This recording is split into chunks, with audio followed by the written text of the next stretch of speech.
Hello welcome to my channel అద్రే please like subscribe to my channel.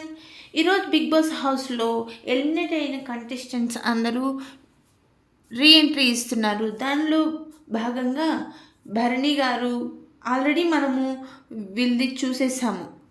ఎవరిది ప్రియాది, మనీష్ది, next ఫ్లోరాది, వీళ్ళందరూ చూసాము. ఇప్పుడు భరణి గారు, శ్రేష్ఠి వర్మ వీళ్ళు నామినేట్ చేయడానికి, దమ్ము శ్రీజ నామినేట్ చేయడానికి బిగ్ బాస్ హౌస్కి నైట్ ఎపిసోడ్లో వచ్చారు. భరణి గారు ఎంట్రీ బాహుబలి రేంజ్లో ఎంట్రీ ఇచ్చారు. ఇచ్చేటప్పటికి దివ్య వెళ్ళింది హగ్ చేసుకునేదానికి. అందరూ హౌస్మేట్స్ అందరూ దగ్గరకు వచ్చారు, అందరూ మాట్లాడుతున్నారు. ఇమాన్యువల్ కూడా కట్టప్పని కట్టప్ప పొడిచేసావు కదరా అని ఇమాన్యువల్తో మాట్లాడుతున్నాడు. నెక్స్ట్ రాము నువ్వు నన్ను నామినేట్ చేసేసేసావు కదరా అని రాముతో కూడా మాట్లాడారు. అదే హైప్తో నెక్స్ట్ నామినేషన్స్ స్టార్ట్ చేశారు. నామినేషన్ ఎలిమినేట్ అయిన కంటెస్టెంట్స్ ఒకరిని నామినేషన్ చేయాలి, ఇంకొకరు వారికి ఇష్టమైన హౌస్మేట్స్కి ఇచ్చి వాళ్ళ చేత ఇంకొకరిని నామినేట్ చేయించాలి. దానిలో భాగంగా భరణి గారు సంజనాని నామినేట్ చేశారు. సంజన గారు, నేను ఏ రోజైనా మీరు అన్నా కానీ నేను ఏ రోజు వెనకాల వేరే విధంగా అనుకోలేదు. నేను ఒక ప్యూర్ బాండ్గానే యాక్సెప్ట్ చేశాను. మీరు అలా యాక్సెప్ట్ చేయలేదు. నేను వెళ్ళిపోయానని దివ్యాని నామినేట్ చేశారు. నేను ఏ బాండ్ వల్ల వెళ్ళిపోలేదు. మీరు ఒకరిని ఇట్లా బాడీ షేమింగ్ చేసి సారీ అని చెప్పేసి సరిపోతుందా? అలా ఎలా సరిపోతుందండి? ఇది రాంగ్ కదా అని గట్టిగా మాట్లాడతారు భరణి గారు. నెక్స్ట్ భరణి గారు సంజనతో ఆర్గ్యూ అన్నీ చేసిన తర్వాత నామినేట్ చేసి కత్తి దింపేశారు. Next Bharani garu second nomination నిఖిల్కి ఇచ్చారు. సెకండ్ నామినేషన్లో భాగంగా ఇంకొక కత్తి నిఖిల్ గారి చేతికి ఇచ్చారు. నిఖిల్ గారు తనుజాకి ఇచ్చారు. తనుజాకి నామినేట్ చేశారు.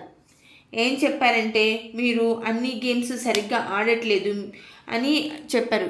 మీరు అన్నీ తెలుసుకొని మీకు అన్నీ అనిపిస్తే అప్పుడు చెప్పండి, మీరు ఏం తెలియకుండా మీరు మాట్లాడబాకండి అన్నట్టు తనుజ చెప్పింది. ఏ గేమ్లో ఆడారు అని నిఖిల్ అన్నాడు. మీరు ఏ గేమ్లో ఆడితే ఏది చూపించండి, ఎక్కడ కనిపించట్లేదు అని నిఖిల్ గారు అన్నారు. నేను గేమ్ ఆడితేనే నేను ఇక్కడ ఉన్నాను, లేకపోతే నేను బయట ఉండేదాన్ని. గేమ్ ఆడబట్టి అన్ని గేమ్లో నేను ఆడబట్టి నేను ఇక్కడ ఉన్నాను అని చెప్పాడు. మీరు ఇన్ని రోజులు హౌస్లో ఉన్నారు. మీరు ఇమాన్యువల్ని ఇట్లా నాకు ఇవ్వండి అని బతిమలాడడం నాకు అస్సలు నచ్చలేదండి. ఆడితే మీరు గట్టిగా ఫైట్ ఇచ్చి మరీ ఆడాలి. ఫైట్ ఇవ్వనప్పుడు గివప్ ఇవ్వాలి కదా అని నిఖిల్ తనుజాని నామినేట్ చేస్తారు. నెక్స్ట్ శ్రీజ కళ్యాణ్ నామినేట్ చేసింది. ఏంట్రా నువ్వు బయట నీ పరిస్థితి ఎట్లా ఉంది? నువ్వేంది ఇట్లా కాముగా ఉన్నారు? వీడియోస్ నీకు చూపించిన వీడియోస్ వేరే వాళ్ళకు కూడా చూపించుంటారు కదా. ఇప్పుడు అందరు నిన్ను బ్యాడ్ అంటున్నారు బయట, దానికి రీజన్ బయటికి చెప్పట్లేదు అని దమ్ము శ్రీజ అంటుంది. నేను కళ్యాణ్ అంటాడు, ఒకరి ఇద్దరికి తప్పిస్తే ఇంకెవ్వరికి తెలియదు ఈ టాపిక్ వీడియో గురించి, నేను దీన్ని పెద్దగా బయట పెట్టదలుచుకోవట్లేదు అని కళ్యాణ్ చెప్తాడు. వాట్ ఎవర్ ఇట్ ఈస్, నేను దాని గురించి నేను పట్టించుకోదలుచుకోవట్లేదు, నేను ఏ నెగిటివ్గా నేను థింక్ చేయట్లేదు అని తిని చెప్తాడు. ఆల్రెడీ కూర్చోబెట్టవలసిన వాళ్ళని కూర్చోబెట్టి వాళ్ళు అన్నీ చూసిన తర్వాత వాళ్ళు సారీలు కూడా చెప్పేశారు. రమ్య ఆల్రెడీ సారీ చెప్పేసింది, తను రియలైజ్ అయిపోయింది. ఇంకా నేను ఆ ఇష్యూని పెద్దది దలుచుకోవట్లేదు అని కళ్యాణ్ చెప్తాడు. Next second nomination Sreeja, first nomination Kalyan చేసింది. సెకండ్ నామినేషన్ మాధురి గారికి ఇచ్చింది కత్తి. మాధురి గారు రీతుతో చేసింది.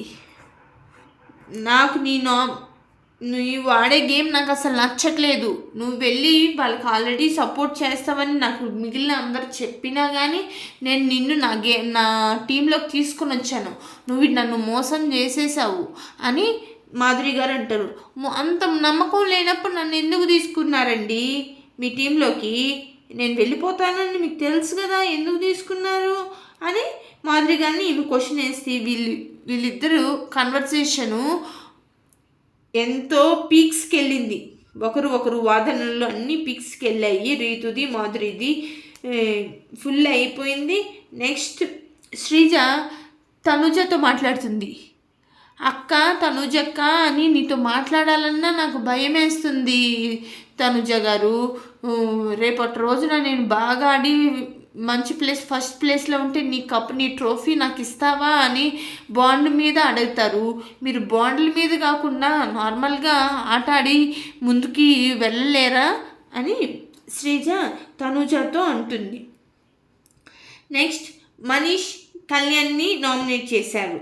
ఇట్లా నువ్వు ముద్దు మాటలతో ముద్ద మందారాలు నీ చెవులో పెట్టి నిన్ను తన మంచిక చేసుకుంటుంది అని నువ్వు అర్థం చేసుకో. బయట వేరేలా పోర్ట్రే అవుతుంది. నువ్వు మంచిగా ఆడాలి అనే విధంగా హింట్ల మీద హింట్లు ఇస్తూ కళ్యాణ్ని నామినేట్ చేస్తాడు మనీష్. నెక్స్ట్ ఇమాన్యువల్కి ఇంకో కత్తిని ఇస్తాడు నామినేట్ చేయడానికి. ఇమాన్యువల్ తనుజని నామినేట్ చేస్తాడు. ఇమాన్యువల్ నువ్వు చేసింది నాకేం నచ్చలా. ఆయిషా తనకున్న పవరు మనం కూర్చొని డిస్కస్ చేసుకునేటప్పుడు, దివ్య మనం అందరం డిస్కషన్ చేసుకునేటప్పుడు నువ్వేమన్నావు, తనకి ఈ పవర్ వర్తబుల్ కాదన్నావు కదా. మళ్ళీ లేచి సడన్గా ఓకే వర్తబుల్ అని చెప్పాలకి మేమందరం షాక్ అయిపోయాం నాగార్జున సార్ ముందు అని వీళ్ళ డిస్కషన్. మొన్న బాల్ టాస్క్లో కూడా అంతసేపు ఆడి నువ్వు ఓడిపోయిన తర్వాత నా కోసం ఆడావు తనుజ, నువ్వు నా కోసం ఆడావు, అయినా కానీ నువ్వు లాస్ట్లో రాముకి ఇచ్చేసరికి నేను షాక్ అయిపోయా అని ఇమాన్యువల్ అంటాడు.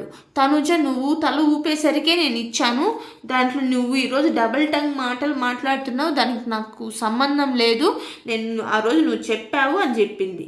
నెక్స్ట్ ఫ్లోరా రీతు నామినేట్ చేసింది. సుమనన్న సంజన గారిని గట్టిగా నామినేట్ చేశారు. ఇంకా మీరు నేను కెప్టెన్సీలో ఉన్నప్పుడు మీరు నన్ను రెస్పెక్ట్ ఇవ్వలేదు, నేను చెప్పిన మాట మీరు చేయలేదు, అందుకని నామినేషన్ అని చెప్పారు. నెక్స్ట్ ప్రియా సంజన గారిని నామినేట్ చేశారు. కళ్యాణ్ వచ్చి తుప్పాస్ రీజన్ చెప్పి రాముని నామినేట్ చేశాడు. అస్సలకి దాంట్లో 1% కూడా కరెక్ట్ స్ట్రాంగ్ నామినేషన్ కాదు కళ్యాణ్ది. ఇట్లా నామినేషన్లు అన్నీ హోరాహోరీగా మంచి పవర్లో బాగా నామినేషన్స్ అయ్యాయి. ఇది రాత్రి జరిగిన నామినేషన్స్. మాధురి గారికి రీతుకి ఒక లెవెల్లో జరిగిందండి conversation. Please like subscribe to my channel.